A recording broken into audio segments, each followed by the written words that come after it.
Paul Nitze is best well known for his authorship of NSC 68. However, he contributed much more to the U.S. across administrations and throughout the entirety of the Cold War. Under President Truman, Nitze was a member of a study that was done to analyze the effects of the atomic bombs in Japan, which would prove to Nitze the capabilities of nuclear weapons and the possible implications if these weapons were used against the U.S. In 1950, Nitze became the director of the policy planning staff, where he authored NSC 68, which argued for a total diplomacy policy approach that would extend containment policies in Western Europe and East Asia, increase espionage and propaganda programs, and above all, increase the defense budget.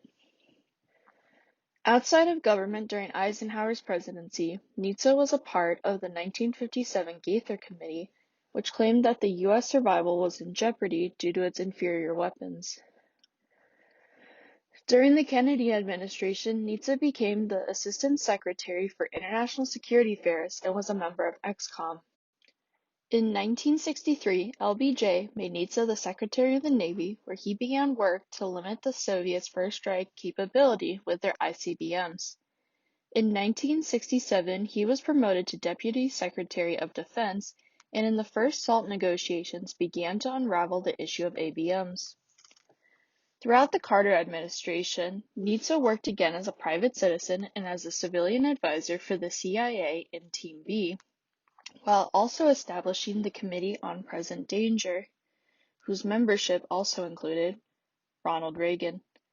Therefore, once elected, Reagan rewarded Nitze as chief negotiator for the INF talks, where Nitze utilized informal tactics in an attempt to arrange an agreement, epitomized in the famed Walk in the Woods, where Nitze came to an agreement with his Russian counterpart. However, neither government could ultimately agree. Finally, he became Reagan's special advisor to the President and Secretary of State on Arms Control, where he worked to negotiate the START talks. Overall, his commitment throughout the Cold War, across administrations, is best encapsulated by former Secretary of State Shultz, who described Nitze stated, "Wise men come and wise men go, but decade after decade, there is Paul Nitze." Overall, despite Paul Nitze's continued pursuit of ensuring U.S. security in the era of nuclear proliferation and the Cold War, his bipartisan efforts and contributions to protect the U.S.